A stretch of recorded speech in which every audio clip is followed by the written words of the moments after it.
So 1,000 years before the birth of Jesus, a foreign widow came to Bethlehem. She had followed her mother-in-law, and more to the point, she had followed Israel's God back to her dead husband's homeland. And she came with naught but faith. Faith that love for family is worth it. Faith that God would either provide for them or take them together. And faith that things in the promised place were bound to be better than they were in her pagan past. It is there in Naomi's Bethlehem that this widow just so happens to meet Boaz, a close relative who has the right to buy the family back and bring them home for good. The question is, will he? Naomi has wondered.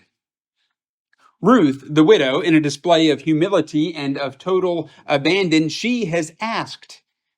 And Boaz, the one who can redeem, well, he has expressed his desire to do it. But there's another could-be family redeemer in the mix. There's the question of cost, of expectations and inheritances. And there's the matter of settling it all in a way that is legal and binding and finished. This is a captivating episode. And we have come now to its dramatic conclusion. We are utterly compelled to keep reading, and as we do, may we be open to what this episode tells us about the one who would be born in Bethlehem all those years later. Return then to the book of Ruth, and let's meet the price payer. I'll encourage you, if you are able, in honor of the reading of God's word, if you would stand as I read, if you are able, if you would stand. We'll begin our reading with the first 4 verses of Ruth chapter 4. Boaz went to the gate of the town and sat down there. Soon the family redeemer Boaz had spoken about came by. Boaz said, "Come over here and sit down." So he went over and sat down. Then Boaz took 10 of the town's elders and said, "Sit here." And they sat down. He said to the redeemer, "Naomi, who has returned from the territory of Moab, is selling the portion of the field that belonged to our brother Elimelech. I thought I should inform you. Buy it back in the presence of those seated here and in the presence of the elders of my people. If you want to redeem it, do it.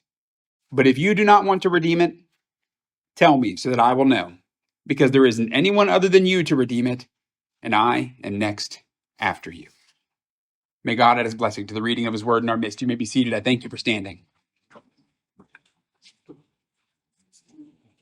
Recall, if you will, where Ruth chapter 3 left us hanging. Boaz has assured Ruth that he will settle the matter of her family, of Naomi's widowhood, of her own childlessness, of both their property and their place among the promised people. Boaz has assured her that he will settle the matter like now. Like sun up and you're there. After Ruth's midnight request, Boaz has expressed his own plan to sort all of this out in the morning. And Naomi, meanwhile, is convinced their Redeemer will not rest until the matter is resolved. There's no more room for question or for uncertainty. The matter of Naomi and Ruth, of dead Elimelech's property and dead Machlon's wife, this matter will be settled. The problem, of course, is found back in verses 12 and 13 of Ruth chapter 3. Return there, if you will. Boaz says this to Ruth in the night. "Yes, it is true that I am a family redeemer, but there is a redeemer closer than I am. Stay here tonight, and in the morning, if he wants to redeem you, that's good. Let him redeem you. But if he doesn't want to redeem you, as the Lord lives, I will." You ever see like one of those Christmas inflatables in front of somebody's house, but the blower is kind of on the puny side? You know what I'm talking about? Like Frosty is kind of sagging like this, still smiling, just kind of like, this is fine, I guess. Right? A good deal of the air is let out of our balloon when we hear about the other Redeemer. Turns out dead Elimelech has a male relative who is closer than Boaz, which means his right to redeem Elimelech's property is also closer. And that means that all of Naomi's hopefulness, all of Ruth's faithfulness, all of Boaz's hey girliness, it could be totally upended by some other so-and-so. This whole thing is going to be resolved regardless, but there is definitely a cloud over our Bethlehem in the meantime. Good news is this: the meantime doesn't last long. Ruth 4, verse 1. Boaz went to the gate of the town and sat down there. Soon the family redeemer Boaz had spoken about came by. Boaz said, "Come over here and sit down." So he went over and sat down. So let's talk about the other Goyel redeemer. We still don't know much about this guy. We don't know how he's related to Elimelech. We don't know anything about his character. We don't even know his name. A moment ago, I called him some other so-and-so, which is actually like for real biblical. You may even have a footnote in your copy of the scriptures. In the Hebrew, Boaz calls to the man, and the phrase ends with this Hebrew phrase, Pomoni Almoni, and you can kind of hear that it rhymes in there, Pomoni Almoni. This is literally like the Hebrew equivalent of saying, "Come over here, Mr. So-and-so." Side note, don't miss the fact that when all this is said and done, we'll remember one name. We still name our babies Boaz, but another name is forgotten. Redemption and character leave a legacy. So anyway, the pair meet at the gate of the town, and I'm not really sure what the equivalent of this would be for us today. Like, where do guys get together to talk about important stuff and settle some deals? Like, I don't know. I feel like we see guys like at diners or at barber shops or whatever, and that's not really what this picture is. This is kind of like if you could imagine people hanging out at the courthouse. Like if that's what people did, like this is sort of the picture here. This is where prominent men would hang out. So they would go to the gate of the town. This is the place for shooting the breeze as well as for serious business. When you're at the gate of the town with the town's elders, things could be entered into the public record, whether it was the oral record or the written record. There's a reason that in the Proverbs, when it gives us a picture of a virtuous wife, the husband that she upholds is the kind of guy who is respected at the gate of the town. It's where important things take place. So they meet there, and Boaz immediately gets to work.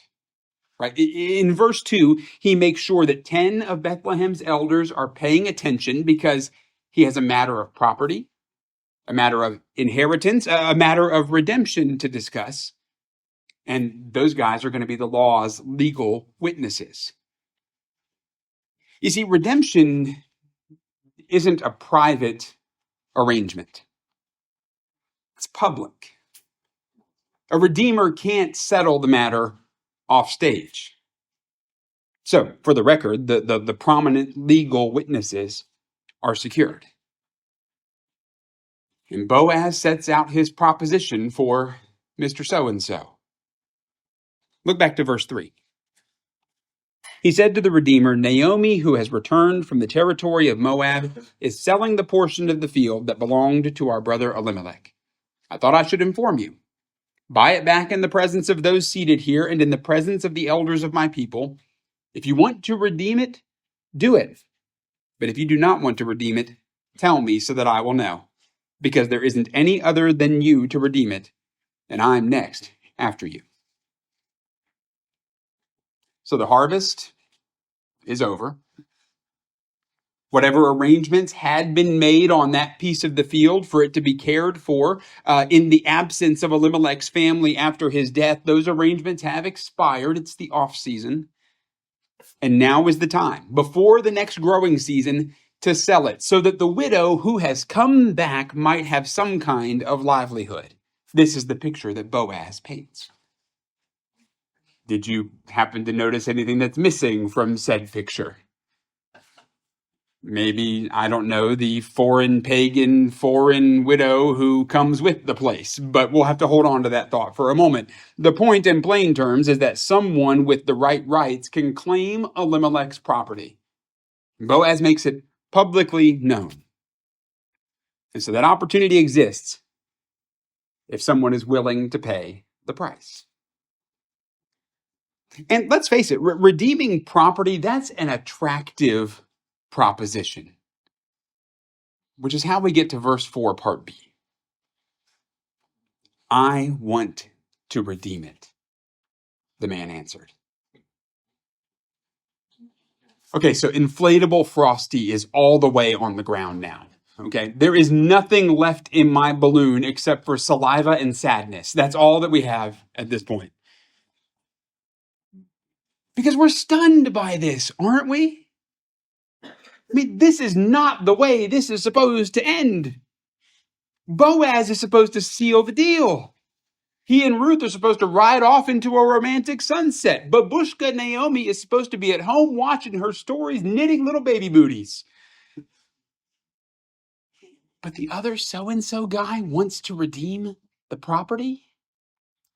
Say it with me. Blurb. Like I said, redeeming property is attractive.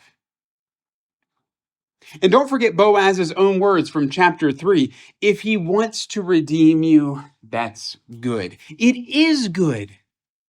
Someone who is willing can give Naomi's family and Elimelech's line a hope for the future and a place in the promise record. He just has to be genuinely willing and has to count the cost. Which makes this a good time to remember that Boaz knows something that so-and-so does not. Verse 5. Then Boaz says, on the day you buy the field from Naomi, you will acquire Ruth the Moabitess, the wife of the deceased man, to perpetuate the man's name on his property. Okay, so remember how big of a deal it was that Ruth stuck with Naomi all the way back in Ruth 1. Remember that she submitted herself for love of family and for faithfulness unto the God of Israel, that she submitted herself to the law of God, a law that wholly determined any of her future marriage prospects. Remember that she would either die a widow in poverty or wait for one who would take her and her dead husband's property for his own. These are the ties that her faith has bound. She to the inheritance to her. No one, neither Boaz nor the other Goyel, no one has a legal obligation here. What they have is a legal right. But with that right, the right to steward Elimelech's field, there is a moral obligation. You have to take Ruth too. And you have to hope for children with her, for the dead relative's sake and for the sake of his own inheritance line. So then, Mr. So-and-so, what kind of math are you doing? Is it the attractive math of the property on the table? Is it the indifferent math of just thinking about a field? Are you counting the cost? Now, as I was thinking about this, my mind went back to a pretty familiar illustration. I've actually used it before. Any of y'all familiar with the old commercials? What would you do for a Klondike bar? First off, does everybody know what a Klondike bar is? Like, this really might be like a kids ask your parents thing. I really don't know.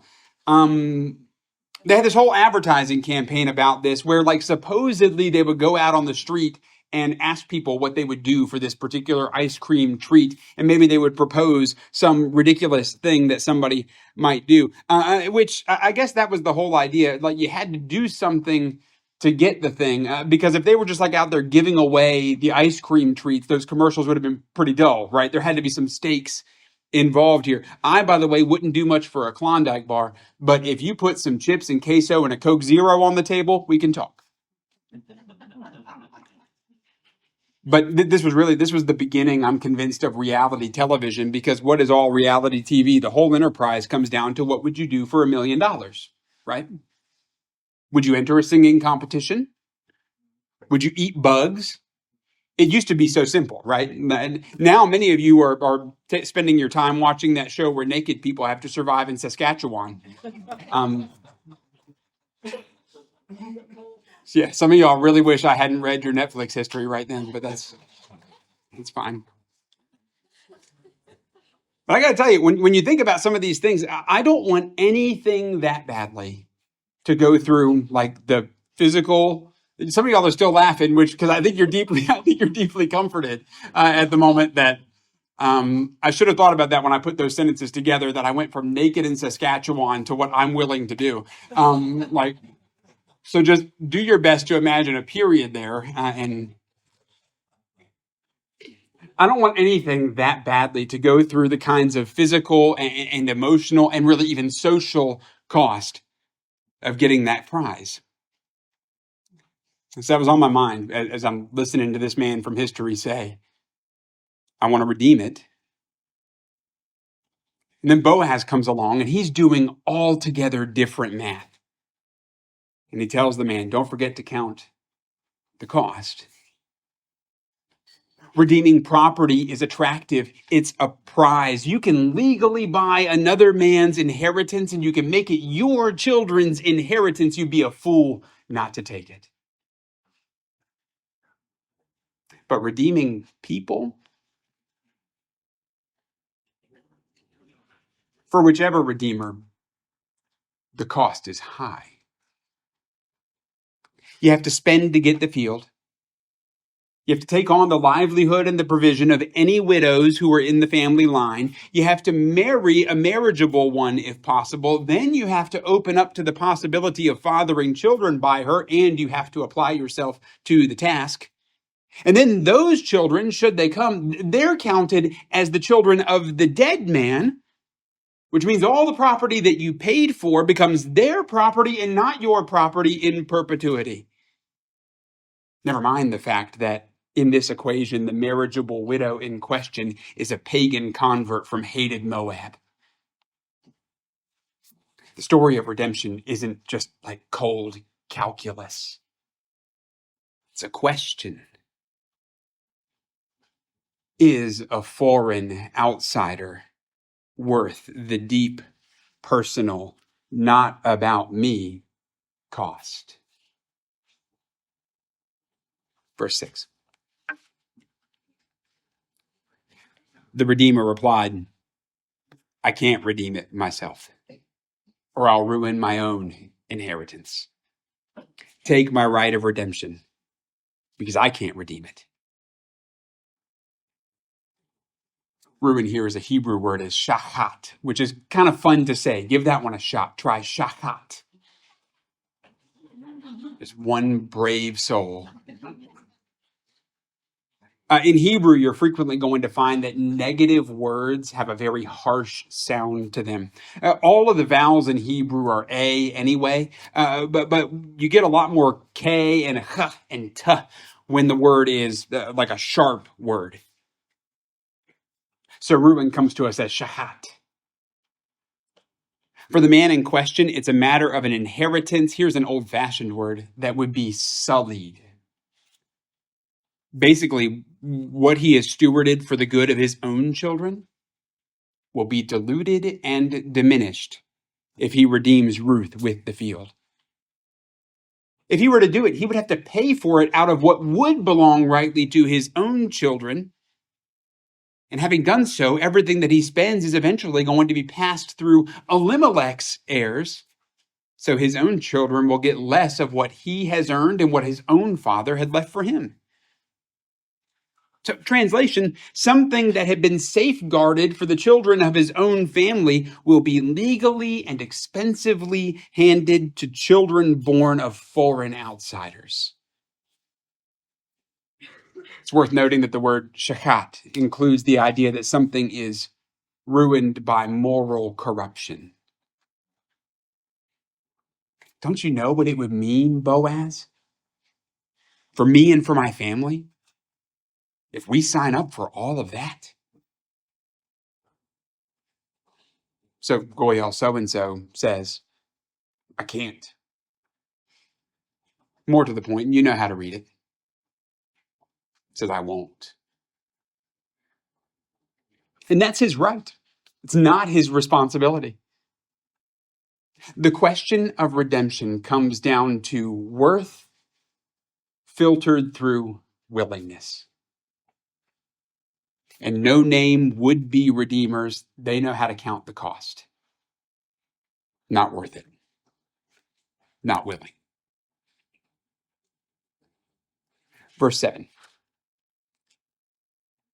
At an earlier period in Israel, a man removed his sandal and gave it. Don't worry, we're still reading the same chapter. Like nothing happened here. We're just so, in case you're wondering why we're talking about footwear, hang in there.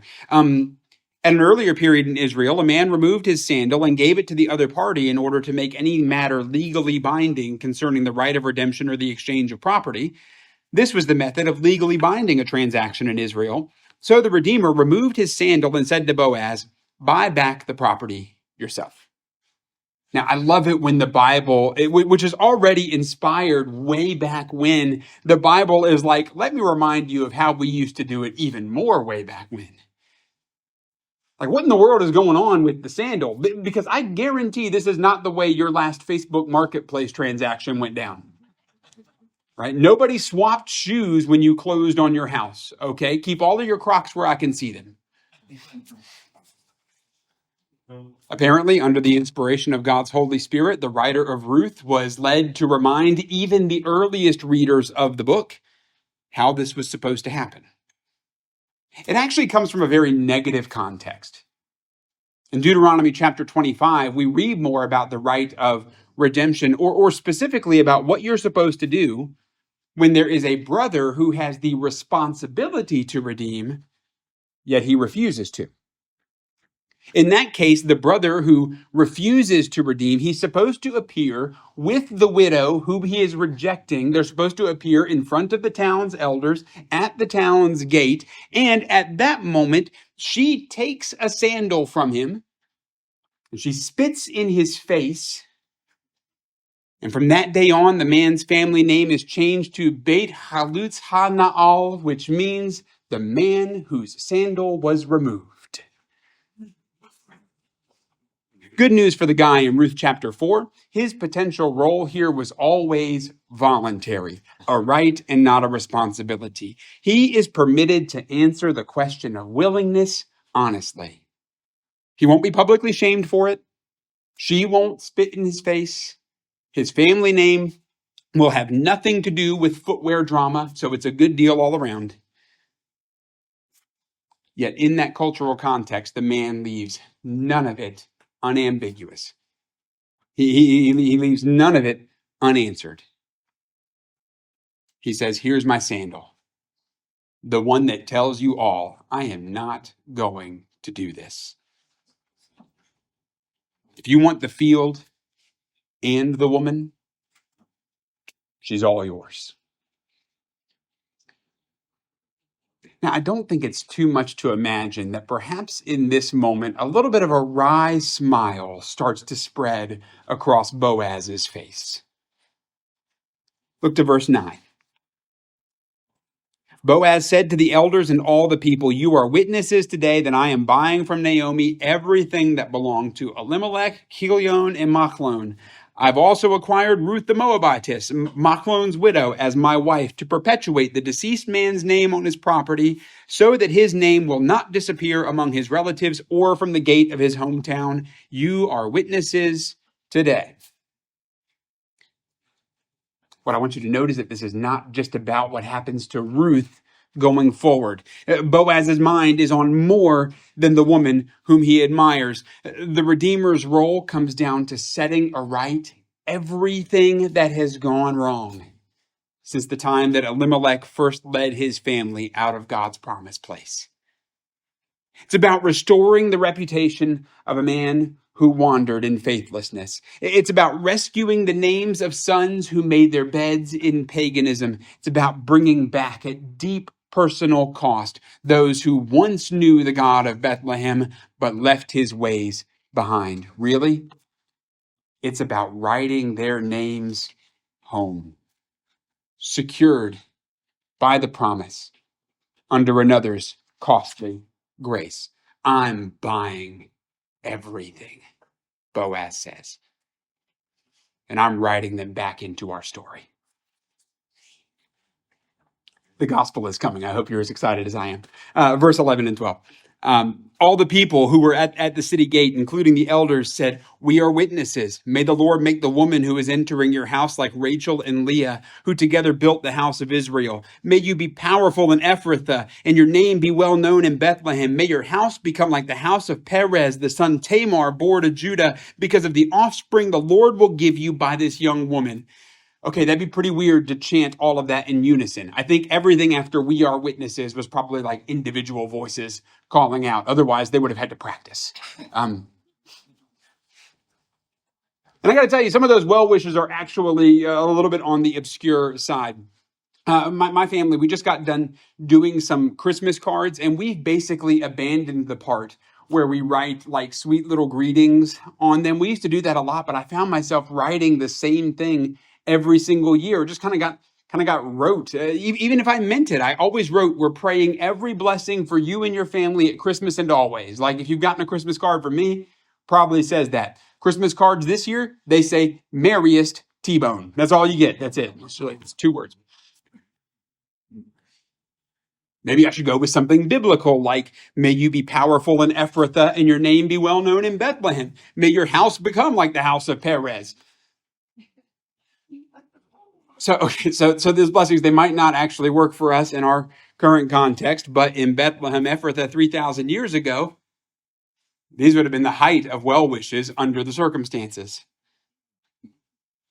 May your Ruth be like Rachel and Leah, the people say. These were Jacob, Israel's wives, through whom the promised people became 12 tribes. Rachel is buried there, by the way. So remember her and how God built our story through their wombs. And may your house be like that of Perez. Perez, another levirate son born to a foreign widow named Tamar, whose own line has carried Judah's favored position from all the way in the past, all the way up to now, all the way into our future. Remember him and how God has promised a ruler through him.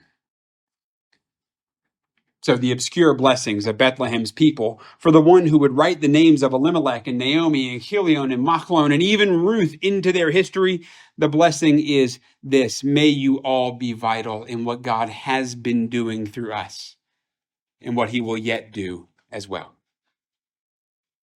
And Boaz is like, "Gotcha, fam." Verse 13 and following. Boaz took Ruth and she became his wife. He slept with her, and the Lord granted conception to her, and she gave birth to a son. The women said to Naomi, "Blessed be the Lord, who has not left you without a family redeemer today. May his name become well known in Israel. He will renew your life and sustain you in your old age. Indeed, your daughter-in-law, who loves you and is better to you than 7 sons, has given birth to him." Naomi took the child, placed him on her lap, and became his nanny. The neighbor women said, "A son has been born to Naomi." And they named him Obed. He was the father of Jesse, the father of David. Oh, and that's swell. The conclusion of the book of Ruth is just about as sweet as they come. Boaz gets the girl. Ruth, for the first time, is given a child. Maybe she was previously barren. Maybe it was divine prevention until the right time. Maybe something was genuinely wrong with her first husband. Remember, his name means sickly. But the Lord, by Boaz, gives her a child, a male child, no less. And Naomi? Naomi has turned from empty and bitter to full. She has a grandson to bear Elimelech's name and receive Elimelech's property. She'll be cared for by Boaz now and by her levirate progeny going forward. But let's be honest, any story that ends with a baby bouncing on your knee has turned out pretty good in general. They named the baby Obed, by the way. Obed is rooted in the Hebrew word for servant, so you're supposed to think like servant of the Lord. It's also a word that is connected to cultivation, like growing things, which is pretty fitting for a baby that results from a widow's gleaning season in a redeemer's field. So get just how radical the assessment of all this good is by the people who are remembered in the text. Ruth, we are told. Ruth, who was faithful, who was submitted, who was diligent, and who was pure. Ruth has been better for Naomi than 7 sons. I mean, the couple of sons that Naomi had, that seemed like a pretty good situation. But those sons left the promised place and left life behind. Yet in Ruth, Naomi, who was bitter and broken, Naomi has everything.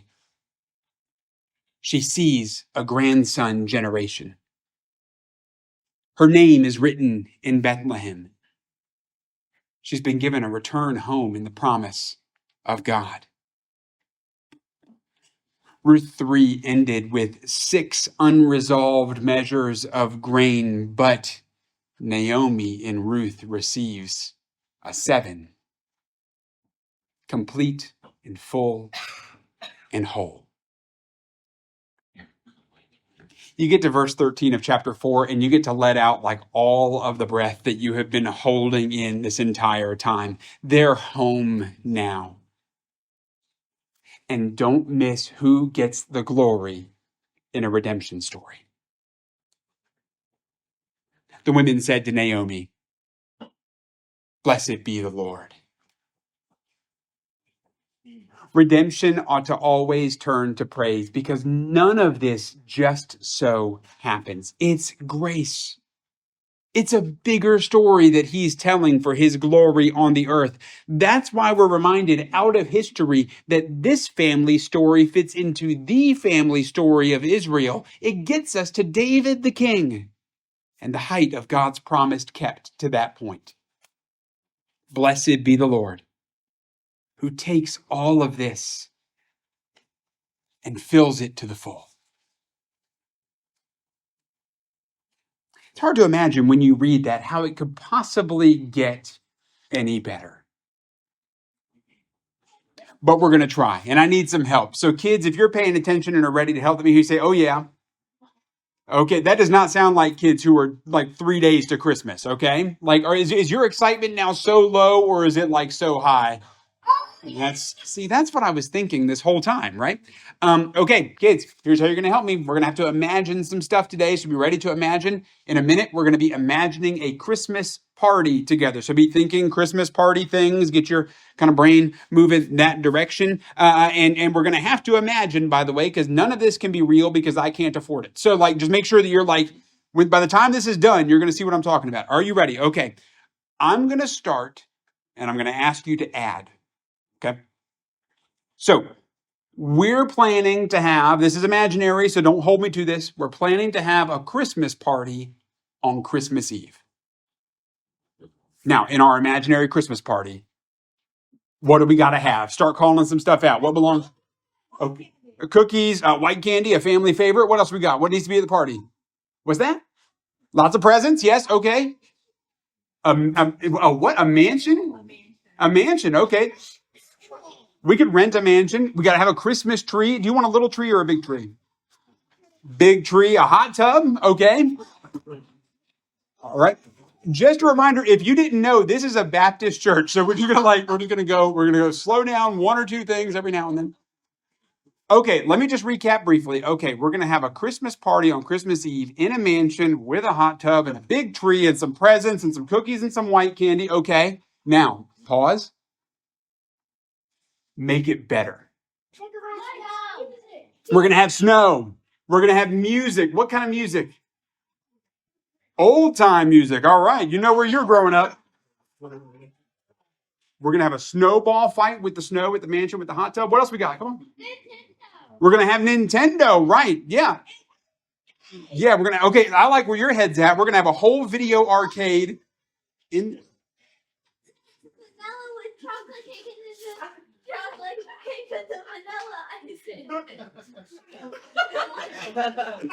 We're going to have exactly that cake. Yes, we're going to have that one.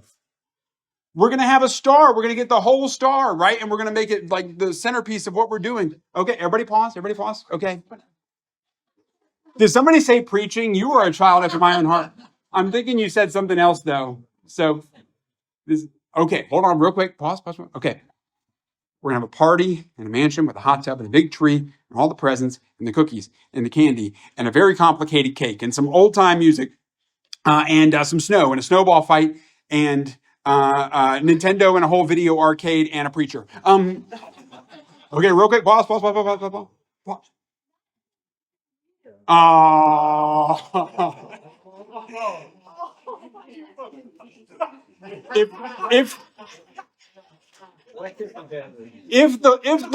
If the Lord allowed that to be picked up on the recording, that'd be great. That'd be my Christmas present. Okay, just quick pause. One more. Make it better. Mistletoe. Bingo. Yes, that's right. Because nothing ever goes wrong when there's mistletoe and a hot tub. What else do you got? What else? Bells? Birds? Oh, yeah, we're going to celebrate the birth of Jesus, obviously, right?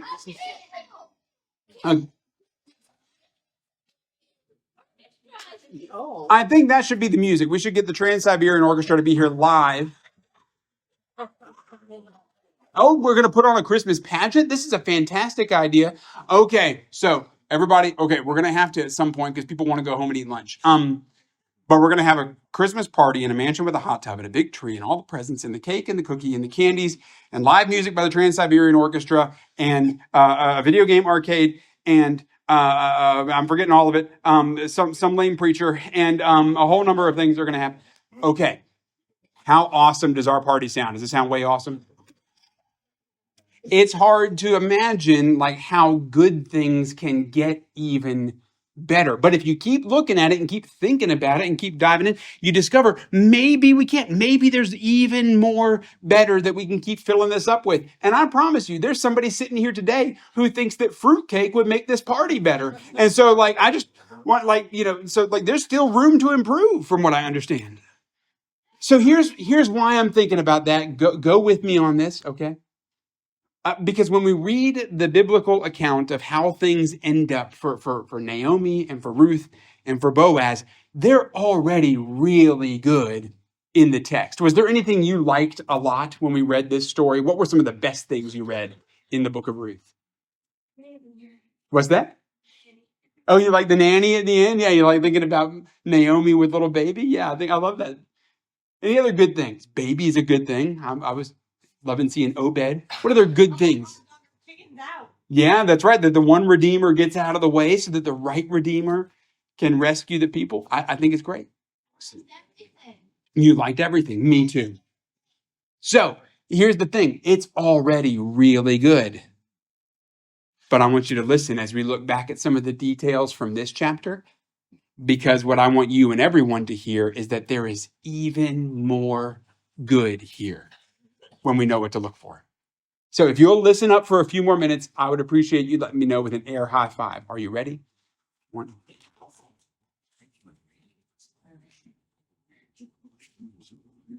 Blessed be the Lord, who has not left you without a family redeemer today. The best part about the book of Ruth isn't Ruth, though Ruth is pretty great. It's how this Bethlehem story, from 1,000 years before that other Bethlehem story, points us to the bigger story, the best truth, the highest hope. The best thing here is how Ruth captivates us for the worship of the God who for you and for me has not left us without a family redeemer. You see, the names of all of the other would-be unwilling so-and-so redeemers, the names of anybody else who has only ever been in it for their own good, those names are forgotten. But your Redeemer, there's a name that is given that remains above every name. It's the name at which everyone will bow. It's the name that everyone will confess. It's the name of the one who already had it all, but who didn't desire that more than he desired you. His name is Jesus, Son of God and Son of Man, born of David's line in Bethlehem, no less, who is God emptied into the form of man. He spends and is spent on the cross that we deserved, so that our sin debt is paid, so he can give us life. Our names are written into the promised story. They're penned indelibly by his blood in the book of the record of heaven that is to come. They will not disappear from there. The corruption that would shahat our inheritance, it's covered, not at our expense, but at his. The unwillingness, the insufficiency of every other offerer, all of it is overwhelmed. For Jesus went outside the town's gate, and there he died for us, though we were yet foreign, far distant, broke and broken pagans. There is a singular specialness to the one who has proven willing to take us on, to let our sicknesses, our pains, our afflictions, our iniquities, our punishments all fall on him, so that his inheritance might pass to us by grace. He had no legal obligation to do this. So if this is a word that has been yet foreign to you or your faith thoughts, learn to cherish again the reality of his love for you. It's the love of God, made plain in the flesh of the Son he has given, so that you may not know death, but instead know life. When you grasp his gift and believe, this is why there is salvation in no one else. There's no other name given under heaven by which people must be saved. Your Redeemer is Jesus. And Ruth pulls us toward him. It carries us from an almost broken place in David's line all the way to the promised son of David.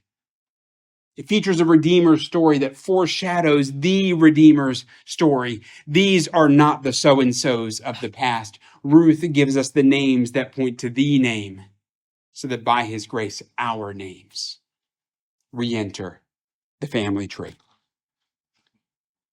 The Redeemer, the price payer, the one who died so we can live. He writes our names home. Blessed be the Lord, who has not left you without a family redeemer today. May we then add our praises to the praises offered in Bethlehem all those years ago. May we magnify the Lord as Advent turns to Christmas, for his passionate zeal has afforded the child for us, the Son given for us, who is wonderful Counselor, mighty God, eternal Father, Prince of Peace. Let us praise the faithful one, the Redeemer in Zion, whose glory and whose light has shined on and shined through all of the darkness that we knew when we wandered away. Confess his name. Believe his gift. Receive his mercy and his grace and his life, and come home. And once you're there, keep looking to the Advent ahead. Look for his coming, for he is promised to come, to carry us home fully and finally. Look for the day when we will sing of him and sing to him in the place where he's written our names. Learn to sing the song of the price payer even now. You are worthy because you were slaughtered and you purchased people for God. The Redeemer in Ruth points you to your Redeemer, who is Jesus, the price payer. Blessed be the Lord, who has not left you without a family redeemer today. Would you pray with me? Oh God, it is so sweet to hear from history the good news of redemption. I thank you for all the ways that the picture you have given us from the past tells us of the reality we know in Jesus. Father, I pray that as we have looked into these words and as we have learned these names, that all of them ultimately will remind us of the one name, the name of Jesus who is given, because he has paid the price. He has redeemed us and he has brought us home. So far as it is your will, Lord, I pray that by the Spirit you would call us out of darkness and call us into faith. And Father, I pray that as we hear the name and respond, I pray that our response will look like repentance, but repentance that is filtered ultimately through gratitude. We praise you because you have made the way home for us in Christ. Help us to cherish that, to cherish his love and yours. May we proclaim him these days and always. Lead us that way for Christ's glory. Amen.